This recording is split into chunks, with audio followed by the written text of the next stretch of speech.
Kasama man niyo po si Daddy? Oo, tinutulungan ko siya. Maayos ang kanyang kalagayan sa safe house ko. Yun ang gusto mo malaman, hindi ba? Pwede niyo po ba ako dalhin sa kanya? Nako, hindi pwede, Celine. Hindi pa kayo pwede magkita. Bakit? Kapag nagpumilit ka makipagkita sa daddy mo, babalik lang siya sa kulungan. Yun ang mangyayari. Gusto mo ba yon?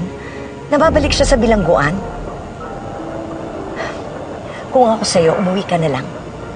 At sabihin mo sa mga kapatid mo, magpanggap ka na hindi mo alam kung nasaan ang daddy mo, hindi mo pa siya nakikita.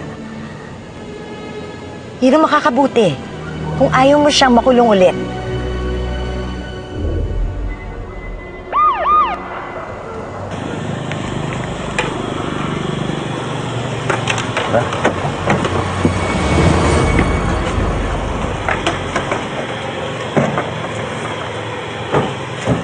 Ma'am, may problema po ba dito? Bawal ko kasi tumambay sa kalyeng to eh. Wala. Nag-usap lang kami. Matatapos na. Kilala ko sila. Rumoronda lang po kami. May nag-report po kasi sa amin dito na may nangyayaring criminal activities dito. Kaya ingat na lang po kayo. Nagkalat po masasamang loob ngayon. Maraming salamat. Sige po, paano ma'am? Mauna na po kami. Maraming salamat.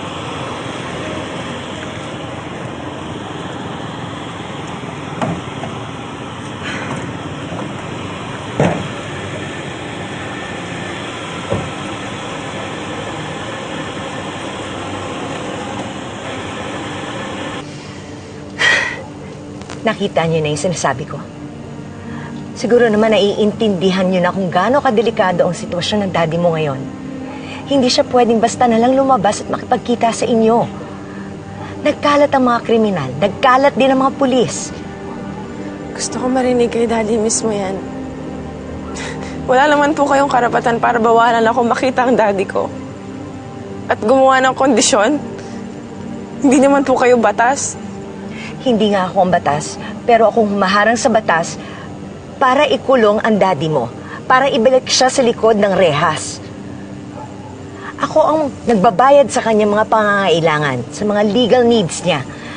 At ako rin ang gumagawa ng paraan para makausap niya yung mga taong nasa posisyon para maayos yung kaso niya. Salamat po sa lahat ng tulong niyo. Pero gusto ko talaga makita ang daddy ko. Bigyan niyo naman po ako ng pagkakataon. Grabe, parang kinder itong kausap ko. Takas sa kulungan ng daddy mo, Celine. I meant it when I said it's a crime na tulungan ng mga puganting tulad niya. Sana naman maunawaan mo, hindi pa kayo pwedeng magkita ngayon ng daddy mo. Dahil ayaw rin niya kayo mapahamak. Pero tita, miss na po namin ang daddy namin. Of course! At miss na miss niya kayong lahat. Pero sa ngayon, Celine, kailangan mo munang magtiis. Kailangan nating lahat magsakripisyo para sa pamilya natin. So anong gusto niyo pong gawin ko? Umuwi ako sa mga kapatid ko at magsinungaling sa kanila? Hindi ko alam kung nasaan ang daddy ko? Oo. Dahil yun ang makakabuti para sa daddy mo. Gawin mo to para sa kanya, para sa iyong mga kapatid. Cum laude ka, hindi ba, Celine? Kaya alam ko na iintindihan mo lahat ng sinasabi ko. Merong maliit na chance na maaayos itong gusot na ito. Pero yun ay kung makikinig ka. Sundin mo lang ang sinasabi ko. Huwag na nating paguluhin pa ang magulo ng sitwasyon.